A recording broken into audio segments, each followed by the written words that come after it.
وسلم علی رسولہ الکریم اما بعد فاعوذ باللہ من الشیطان الرجیم بسم اللہ الرحمن الرحیم ان ولی اللہ الذی نزل الکتاب وهو یتولی الصالحین، بے شک میرا مددگار اللہ ہے جس نے یہ کتاب نازل کی ہے اور نیک لوگوں کی مدد کرتا ہے۔ یہاں پر آج اللہ کے فضل سے جہاں سے ہم نے درس قرآن چھوڑا تھا وہیں سے آج ہم لے کے چل رہے ہیں۔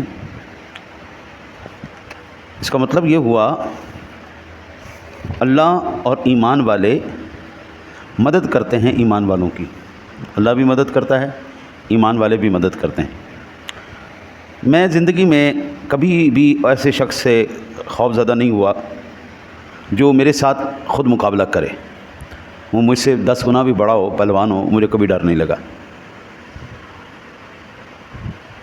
کیا کرے گا؟ گالی دے لے گا، مار لے گا، بس ختم، یہی ہو سکتا ہے نا، اس سے زیادہ تو نہیں کر سکتا۔ ہر اس بندے سے ڈر لگا اور خوف زدہ ہو جاتا ہوں جو یہ کہتا ہے کہ میرا معاملہ میں نے اللہ پہ چھوڑا۔ ہوئے ہوئے ہوئے ہوئے ہوئے حضرت، یہ اتنا بڑا جملہ ہے، بندہ خود بدلہ نہ لے اور وہ کہے میں نے اللہ پہ چھوڑی، پھر جب وہ مالک لیتا ہے نا حضرت، اس سے بڑا کوئی طاقت والا کوئی نہیں، وہ کہاں سے پھر سزا دیتا ہے حضرت۔ بندے کا ایک دفعہ نا جی وہ شعور کام ہی نہیں کرتا کہ یا اللہ یہ پریشانیاں کہاں سے رہی ہیں۔ حضرت آپ کی اولاد آپ نے پالی، آپ نے اس کو پڑھایا لکھایا، سارے خرچے آپ نے کیے، وہی آپ کے سامنے کھڑی ہو جائے، یہ تھوڑا عذاب ہے؟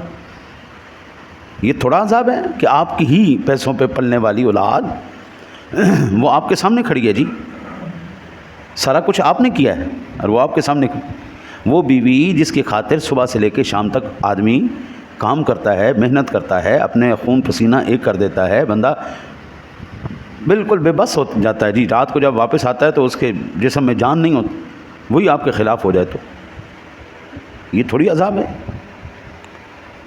کبھی بھی اس بندے سے نہیں ڈرنا جو آپ کے ساتھ ڈائریکٹ ہو جائے، وہ کی کر لے گا، زیادہ سے زیادہ کیا کر لے گا؟ مارے گا، بس یہی کریں گے، گالی نکالے گا، مارے گا، وہ ہمیں عذاب میں مبتلا نہیں کر سکتا۔ لیکن میرا مالک جب لیتا ہے نا بدلہ، او ہو بڑے بڑے، وہ صدام حسین کو جس بندے نے پھانسی کی سزا سنائی نا جی، اس نے کہا تیرا مقدمہ ہم سننے لگے ہیں۔ صدام حسین نے کہا کہ میں جانتا ہوں تو کس کے ٹکڑوں پہ پل رہا ہے، تو کس کے ٹکڑوں پہ پل رہا ہے، میں یہ بھی جانتا ہوں تجھے کیا فیصلہ کرنے کو کہا گیا، میں یہ بھی جانتا ہوں، مجھے پتہ ہے تو مجھے پھانسی دے گا۔ وہ جج جس دن پھانسی دینے لگا نا، اسے کہا کھڑا ہو جاؤ، میں فیصلہ سنانا چاہتا ہوں۔ چل تو سنانا فیصلہ سنا، چل، میں نہیں کھڑا ہونا۔ تو جس کے ٹکڑوں پہ پل رہا ہے نا، میں جانتا ہوں میں اللہ کی راہ میں لڑ رہا ہوں، میں مجاہد ہوں اور مجھے اللہ کے سوا کسی سے خوف نہیں، میرا معاملہ اللہ کی عدالت میں ہے۔ آج تو فیصلہ سنا رہا ہے، ایک دن اللہ سنائے گا فیصلہ۔ لو جی، کتنا عرصہ ہوا ہے صدام حسین کو، آج وہ جج جو ہے نا جی بستر مرگ پر ہے جی، مرتا بھی نہیں ہے اور تکلیف سے اس کی جان بھی نہیں چھوٹ رہی۔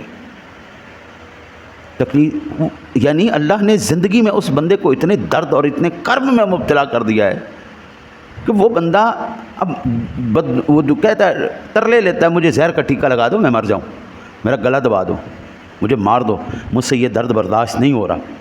اللہ کے بندے، تو نے کس کے ساتھ کیا ہے جس نے اپنا فیصلہ اپنے رب پہ چھوڑ دیا؟ ہاں جی، میرے حضرت عمر بن عاص رضی اللہ تعالیٰ بیان کرتے ہیں کہ رسول اللہ صلی اللہ علیہ وسلم کو یہ آواز بلند فرماتے ہوئے سنا، آپ نے فرمایا سنو، میرے ماں باپ کی آل میری مددگار نہیں ہے، میرا ولی اللہ ہے اور نیک مسلمان ہے۔ یہ صحیح بخاری شریف کی حدیث ہے، صحیح مسلم شریف۔ آج جو لوگ کہتے ہیں نا جی کوئی تمہاری مدد نہیں کر سکتا، ہیں جی، یہ ہم جب کہتے ہیں نا جی اللہ والوں سے دعا کروانے سے یا ان کی مدد کرنے سے ہماری مشکلیں حل ہوتی ہیں، تو کہتے ہیں نہیں یہ شرک ہے، یہ شرک ہے۔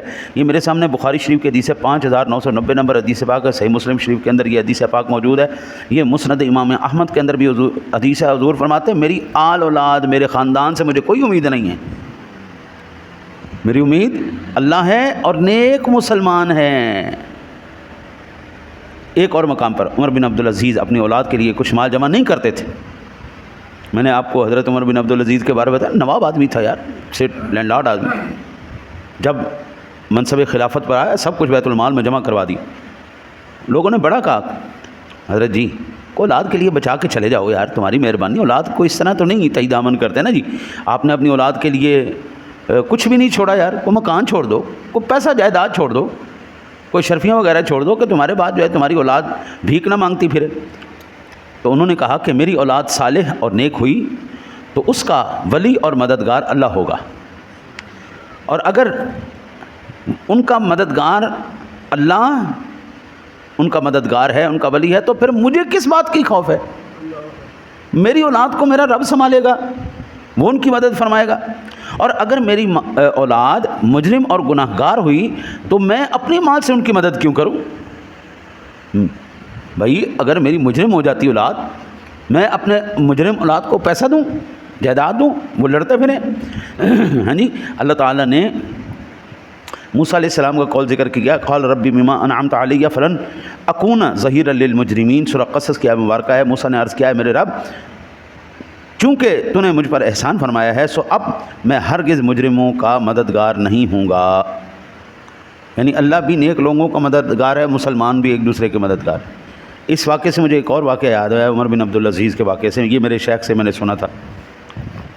وہ ایک بندے کے گھر 2 بیٹے پیدا ہوئے، ایک کا نام اس نے رکھ دیا کتا، ایک کا نام رکھ دیا بلا۔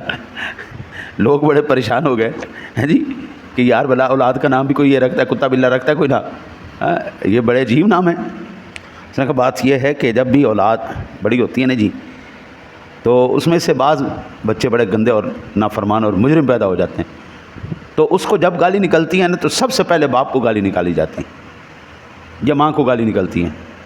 جرم وہ کر رہا ہے، گالی ماں باپ کو جا رہی۔